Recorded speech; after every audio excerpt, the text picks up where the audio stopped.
Good afternoon, yogis. Welcome to a session of yoga for the desk worker. So, drawing a little bit of inspiration from Susie Haley this afternoon and from Jules Mitchell, who just had the privilege of taking a workshop with. So, we're going to get started with a little bit of seated meditation, and we'll move into various different warm-ups and asanas to keep the body really well toned when it's required to do a lot of contracting and holding in office work position. So as we head into our seated meditation, I'm going to suggest a little bit of setup. So you can probably feel your sits bones settle into your chair. You want to have your hips somewhat forward from the back of the chair just to avoid the tension of leaning into the back of the chair. Heels are going to be right underneath the knees. You're going to draw yourself forward first. So this might be with elbows propped on the thighs, or it might be allowing yourself to breathe. You're going to draw yourself back and let the shoulders rest into the back of the chair. And then just find that sweet spot where you are settled right in the middle of your space. So you're going to have your shoulders just back from your hips, creating a little bit of a grip in the low abdominal area. And you're just going to let yourself breathe here. So just the soft and easy breath that comes with seated meditation. So as you breathe, just let yourself notice your inhale and your exhale.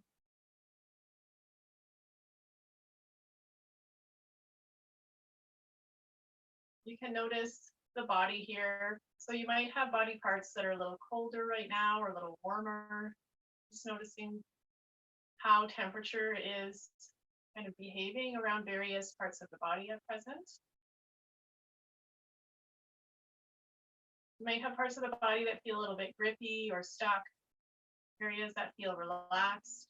Just letting yourself notice those contrasts. And then just coming back to that easy breath, so the easy inhale and exhale.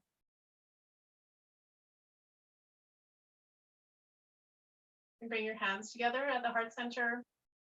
And we're going to explore 3 rounds of the sound Om. Breathing in.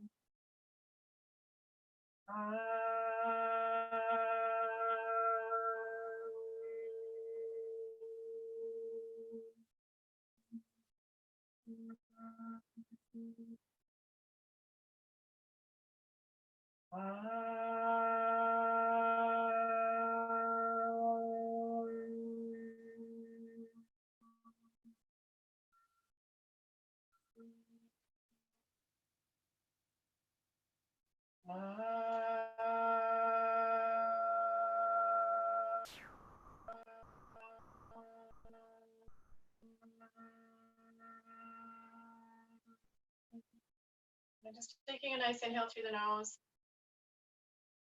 a sigh out through the mouth, relaxing the breath, release the hands down. Well, we're going to get into a little bit of circling for the arms. You can do this with a strap. You can do this with your arms just free in the air. And as you're starting to set up your class, remember that some signage for your door, if you're at work, might be helpful. So something you can just pop up there to remind people that you are taking a little moment for yourself. So if you are using this strap, you're going to bring the strap between the hands. You can create a little bit of resistance, elbows drawing apart if that feels nice, or keep it soft if that feels nice. And you're just going to draw some circles.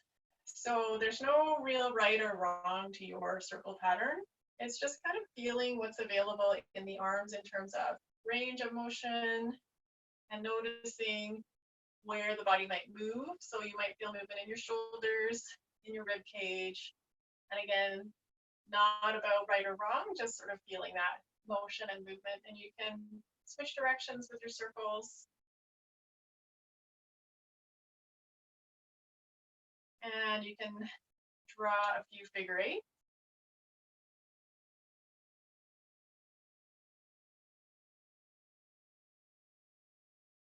And you can reverse the direction of your figure eight. If other shapes start to show up, that is fine too. So just finding that nice movement in the shoulders And then just bringing the arms down and giving them a little bit of a roll. Then we're going to move into some opening for the back of the arms. So you can come on out of your chair and you're going to bring the strap behind the chair, behind the back, and then give the legs a little bit of a wiggle. Just make sure there's some softness in the leg muscles. So you're going to lift the toes up, lower them back down, give the knees a little bit of a bend. If you find the pelvis is in sort of a locked position, see if you can rock the pelvis into a nice neutral position. Give the shoulders a little bit of a roll. Elbows are pulling away from each other and perhaps starting to allow the strap to draw back. So as you're pulling back with the strap, you're creating some gentle space in the area of the pectoral muscles and the front of the body, and maybe drawing the arms long. Imagining you're sliding the shoulder blades down a little bit here. Remembering to breathe, and then bringing that strap away, giving those shoulders a nice little roll again. And we're going to come into a little bit more happiness for the shoulders. So you're going to roll the shoulders in one direction. And then reverse the direction of the circles.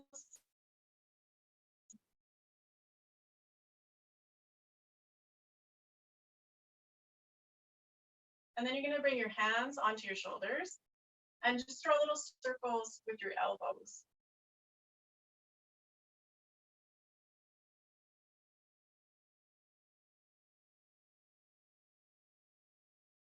And then reverse the direction of the circles.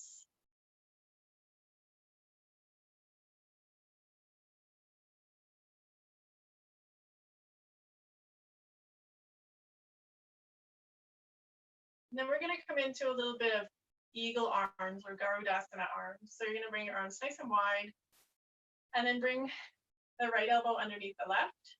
If it's too difficult to stack them, you can bring your elbows a little bit split and just give yourself a little hug wherever the hands end up here. If it is possible to bring them closer together, you can hug and wrap a little further around the shoulder blades, all that nice space coming into the back of the upper portion of the torso. If you want to try the more traditional eagle arms, don't worry about rotating the hands. They're going to stay neutral at the wrist. You're going to stack the hands together, so maybe some of the fingers coming to hold onto the palm. And then if you're finding you're really kind of scrunched up here, you want to open up here, let everything be nice and open, and maybe squeeze the shoulder blades closer together, pull the belly in. So lots of nice resistance. Nice opening in the back of the shoulders, soft and easy breath.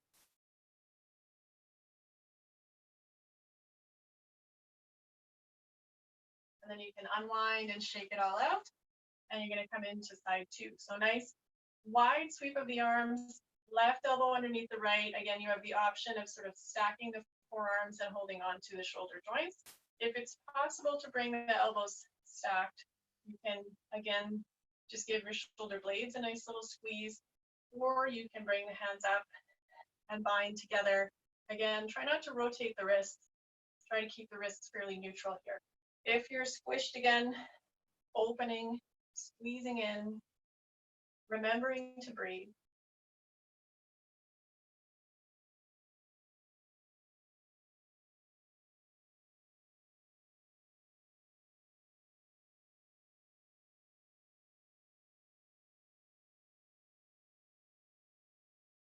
And then releasing the eagle arms, feeling all that nice sensation come back into the shoulders. And we'll start to set up for Gomukhasana. So Gomukhasana arms, or cow-faced pose arms. So in the traditional form, the hands are clasped behind the back, and the action of pulling the fingers into one another creates this nice opening sensation in the shoulders. So we're going to use a strap for similar effect. You're going to bring the strap over the right shoulder, and you're going to bring the right hand onto the strap. I'm going to bring the strap overhead, so the strap is parallel with the spine. And then you're going to bring the left hand so that it's holding the strap with the palm facing out. So top hand, palm is facing the front, bottom hand, palm is facing the back. If you're finding you're really scrunched here, you could create more space between the hands. If you're finding it's not challenging enough for the shoulders, you could walk your hands a little closer together. And then you're going to pull up with the right hand, down with the left hand. And as you pull, try drawing the head into alignment, pulling the navel into alignment. So this nice vertical line of all of those energetic points in the body from the center of the pelvis to the crown of the head. Remembering to breathe.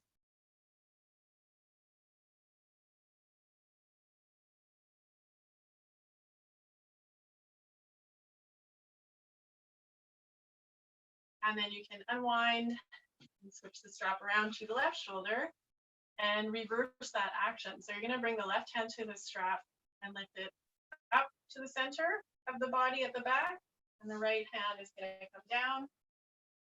And again, if you're really scrunched, you're going to create more space between the hands. If you're not challenged enough, you could walk the hands a little closer together, elbows wide, pull up with the left hand, down with the right hand. Don't forget to breathe.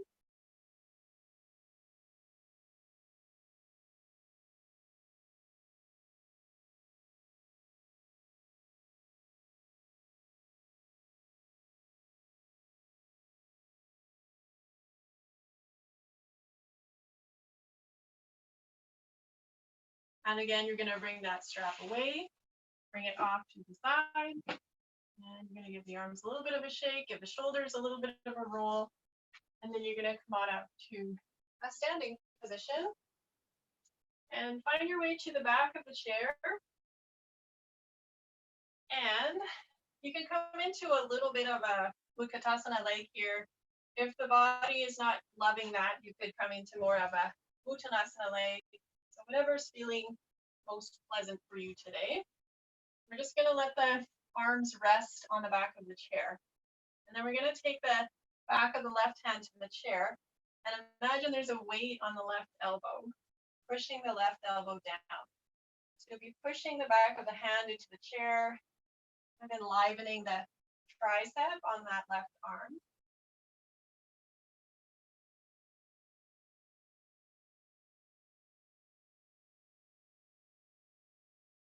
And then we'll switch. So the right hand can come to the back of the chair, the right elbow will come down. We'll push the right elbow down towards the floor. Take some soft and easy breaths.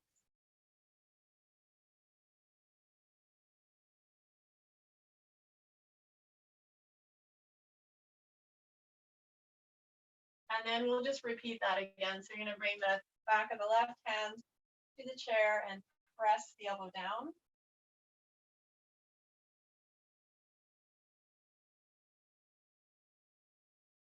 And then the back of the right hand, the right elbow is going to come down. We're going to press.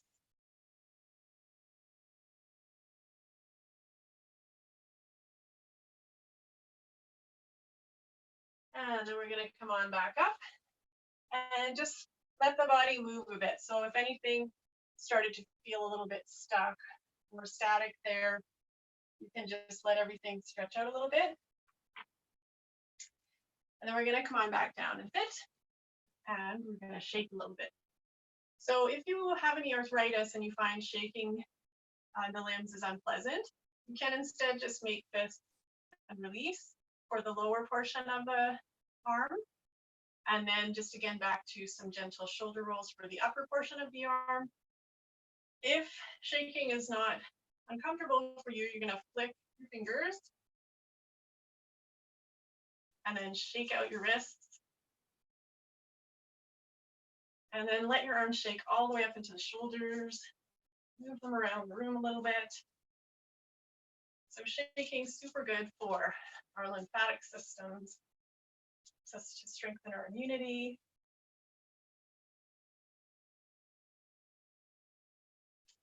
Shake, shake, shake, shake, shake. Relax. And then we'll come into a little bit of release for some of the neck area that can get quite tight when we're kind of bracing against a seated posture. So you can bring your right hand into the edge of your chair, and you can bring your left hand and hold on to the right side of your head. And we're going to keep pushing the hand in towards the head and the head out towards the hand. So we're here. We're going to inhale, and on the exhale, we're going to push, and we're going to let the head win. So contract the muscles along the right side of the neck.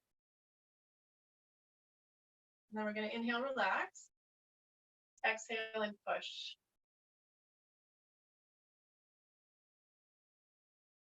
Inhale and relax. Exhale, push. And then keep pushing in this static position just briefly. Inhale here, and on the exhale, this time let the hand win as the head keeps pushing into the hand.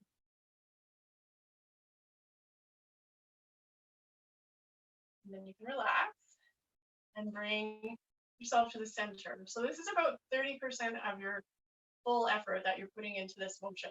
So we're going to switch to the other side. So left hand into the seat of the chair and right hand to the outside edge of the left side of the head. Head is going to push into the hand is going to push into the head. We're going to inhale. On the exhale, you're going to resist and let the head win, contracting the left side of the neck. Inhale and relax. Exhale and push. Inhale and relax.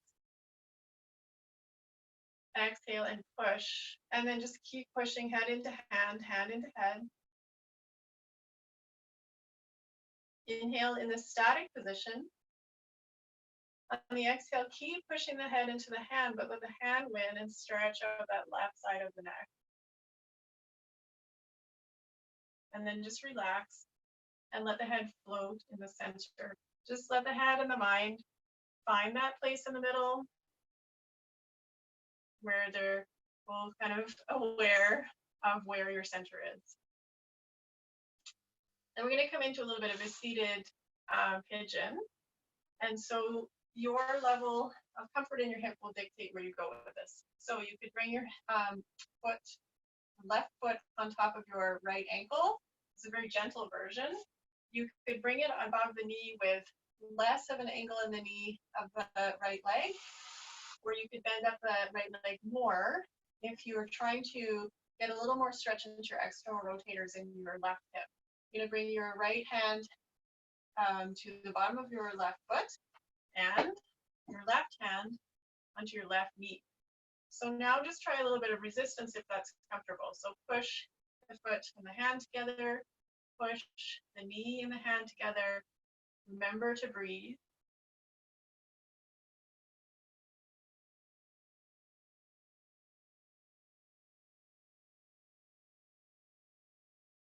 And then we're just going to take that same leg, that left leg, and we're going to lengthen it out.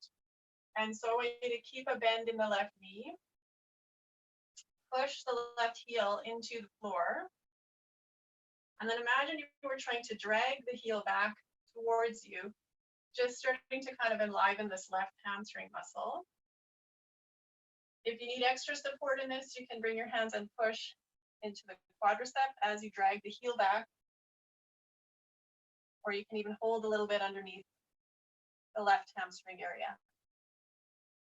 So dragging that left heel. And then you can come back and you can tap out the toes and you can come into the same thing on side two. So you're gonna let the left ankle come up onto the right shin. I'm doing this right. No, I lied. The right ankle is going to come onto the left shin, or you have the option of the lengthened out leg or the bent up knee. You're going to bring the hand onto the knee, the hand onto the foot. And again, you have the option of pushing a little bit. So this isn't really a sort of deep force.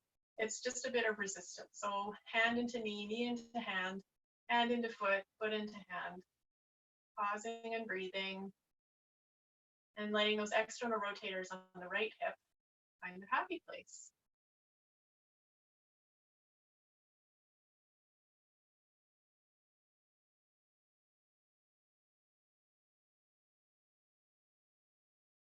And then we're going to add on here. You're going to lift the heel, the toes of the right leg. And you're going to keep the right knee bent. And you're going to imagine you're trying to drag your right heel. So down and then back with the right heel.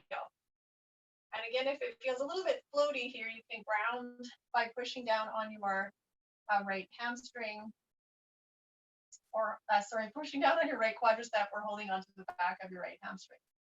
Breathing, breathing, breathing through whatever is arising there.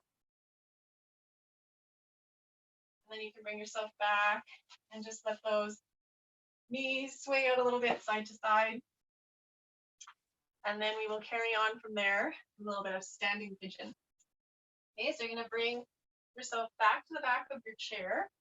Now, if you have blocks, you can use your blocks for a little bit of additional support. We'll just go over options here. So this might be fairly upright. We have the right foot with just the toes touching. You might be able to deepen a little bit here. Just bring the outside edge of the top leg onto the block. And if you want to go deeper still, you're going to bring it above the knee. And then you have the option of folding a little bit here if the body is receptive to it. So just paying attention to sensation in both of the legs. Just soft and easy breaths.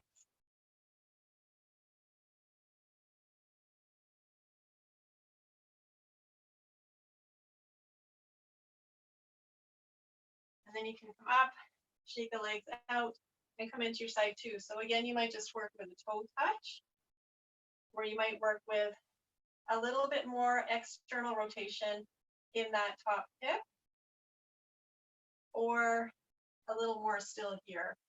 And then that option to draw the hip back and breathe, breathe, breathe into your standing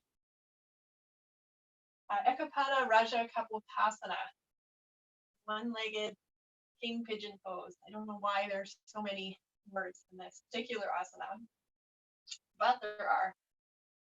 So from here, you can come on up and shake things out and come to Tadasana and pause for one in Tadasana. So we've really done a lot of moving the body in various ways, compressing joints, compressing muscles, and then letting them go.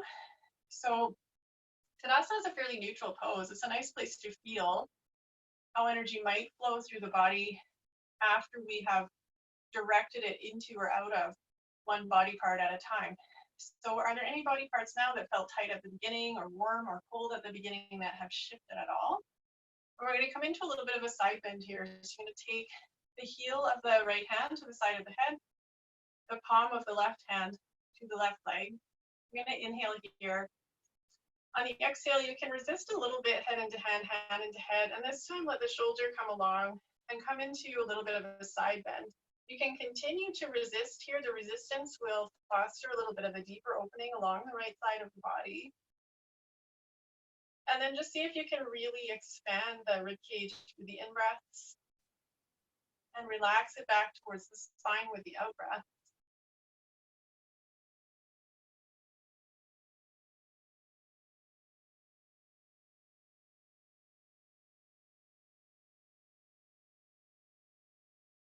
On exhale, you can bring yourself back to the center.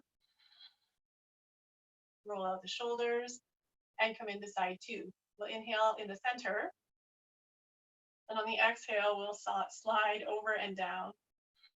Push the head into the hand into the head. Deep in breaths, expanding the rib cage, and deep out breaths, relaxing the rib cage.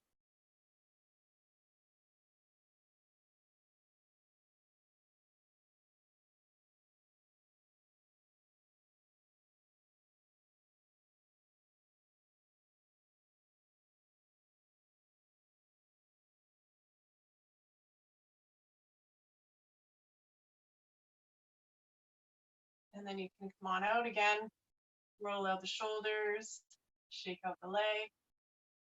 And we're going to come into a little bit of a standing chair. So you can start with your hands on the back of your chair again. Bring your feet back a little bit further. Draw your hips a bit further back this time. So as though you were going to sit in a chair and then you kind of had second thoughts at the last minute. And then lots of different options here. So you could push your hands into your thighs. This will help to foster a nice release into the back hamstring area of the legs. Or you could challenge the legs a little bit with your hands to your heart. You could again come back to using the back of chair for support, or you might float the upper body up. In the traditional forms of chair, there's lots of challenge for, in particular, a desk worker, simply because we're fighting against this shape that we're taking for a lot of the day. So just make sure whatever version of chair you select is something that is somewhere along the line of that edge of effort and ease. So you can stand yourself back up, shake everything out, and we're going to use the chair for our last standing pose, our goddess. So you can bring the chair in front of you, walk your feet a little bit wider, sink your hips down. If you find that your knees and toes are not tracking in the same direction, you can heel toe your feet a little closer in towards the midline of your body. Tailbone is going to root down. And then any position that feels good with the upper body, we're not going to worry too much about spinal alignment today. And let your chair swivel, you can let your toes come up on the sides, and pause in the middle. It feels comfortable. You can take a nice reach up, and then you can bring your legs a little straighter. You'll throw your feet back in, shake everything out. And finally, you can rest. So if there's any other motions or movements the body's kind of craving before you come into stillness, you can certainly explore those here. And then we're going to come into a little bit of Shavasana. So just before Shavasana, we're going to do one other last little exercise. You don't need to put your feet on the blocks for this. I'm just so excited about Shavasana. I don't think that'll fit. So the eye exercises we're going to play with will help to offset some of the eye strain that you might experience if you have to do a lot of staring at fine print or screens during the day. So you can just see if you can keep your head fairly still while you do this, and just keep the movement and the motion in the eyes. So you can swivel your eyes up to the right hand side. So maybe looking at the corner where the wall and the ceiling meet on one side of you. And you should feel a little bit of a tug in the lower left quadrant of your eye muscles. Or you might not if they're very flexible. And then you're going to slowly track your eyes through the center and then bring them down to the lower left quadrant. So maybe where the floor and the wall meet on the other side of you. And you might feel a little tugging in the upper right-hand quadrant. And then we'll go back and forth. So come back through the middle, look up and to the right. Back through the middle. Try not to move the head down to the left. And then see if you can just shoot your eyes up to the left. And then through the middle down to the right. And up to the left. And down to the right.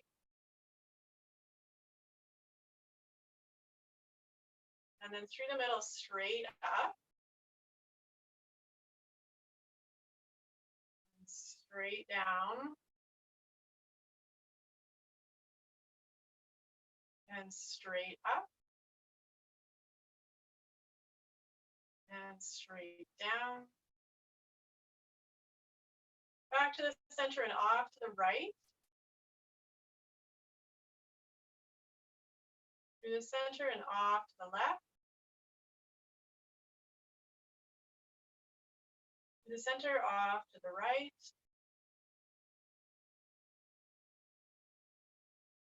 Through the center, off to the left.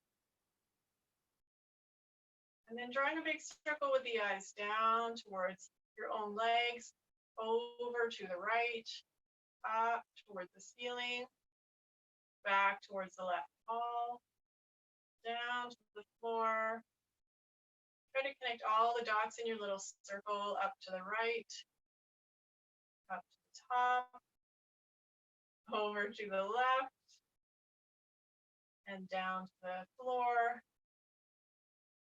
over to the right, and then circling the other way, down to the floor, up to the left, up and over to the ceiling, down to the right, down to the floor, over to the left, up to the ceiling, over to the right, back to the center, scrunch those eyes up a few times, build up a little heat between your palms, bring that lovely life-giving prana to your eyes. Then you can just release and get cozy. So you're going to settle into the back of your chair if you haven't already. You can let your feet rest on blocks or the floor, let the knees fall out to the sides, let the palms come open. And in this portion of the class, you can imagine that you are just sitting on a nice porch on a warm day, a gentle breeze is blowing. Maybe there's a nice glass of lemonade handy at your side. You can just allow yourself to be present here. As your body starts to feel heavy and settled in this space of Shavasana, you can pay particular attention to the front of the body, so an area that will often tense up a little from being in a kind of gripped seated posture. So notice the tops of your toes and the tops of your feet and let them relax. Notice the front of your ankles, notice your shins and let those areas relax. Notice all the little points of connection across the knee joint and let the knees relax. Notice the quadriceps, the front of the thighs. Let the top of the legs relax. Notice the areas deep in the hip that allow you to sit and hold yourself seated, and let those areas relax. Notice the low abdomen, and let the low abdominal muscles relax. Notice all the musculature that supports the front of the rib cage, and let that part of the body just relax. Let the hands relax. Let the forearms and the upper arms relax.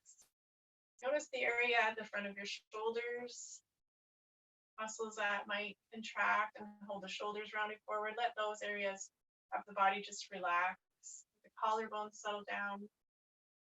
Let all of the various muscles that support the neck at the back, sides, and front just relax. Let the lower jaw relax. Letting the lower jaw teeth separate slightly away from the upper jaw teeth. Let the tongue relax. Let the eyes rest heavy in their sockets. And come back to the breath, just tickling past the tip of the nose.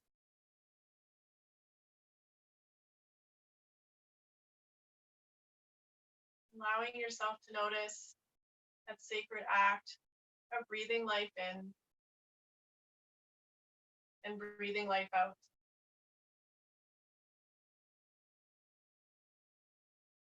For a few rounds of breath, allowing yourself just to count back. So the next exhale that you notice, you can count that one as 7. The one after that is 6.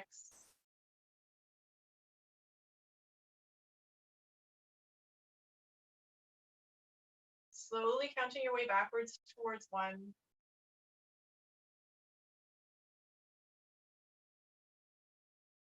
And if you lose track of the count, come back to 7 and start over again.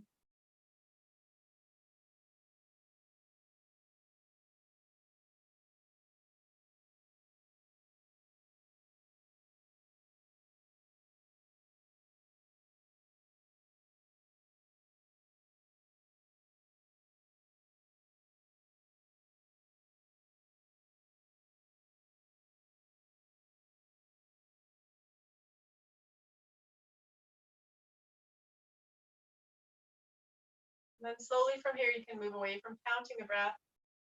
Come back to just noticing it again. And if it's become very fine or shallow, you can work to actively lengthen out the inhale and extend out the exhale.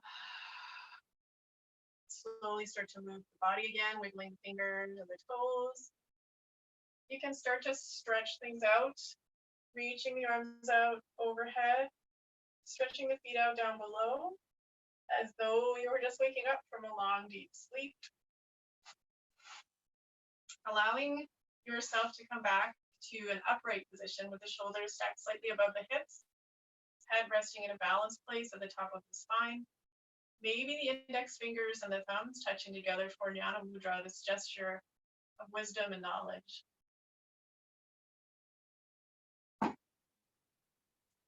And for the end of our class, a little reading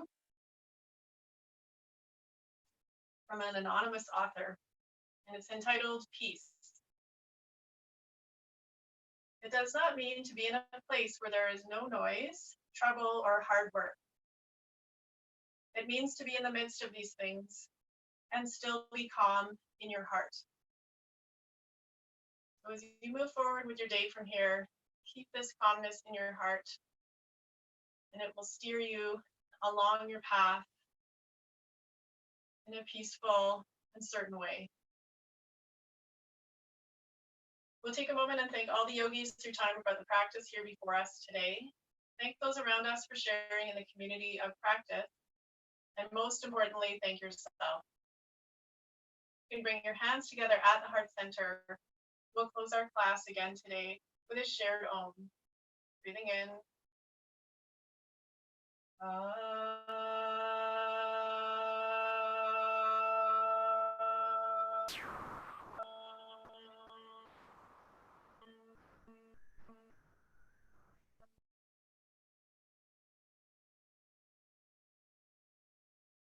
As you feel ready, relaxing the eyes and the hands open. Inhale and reach the arms up. And exhale, bring the hands to the heart. Namaste. Beautiful day, yogis.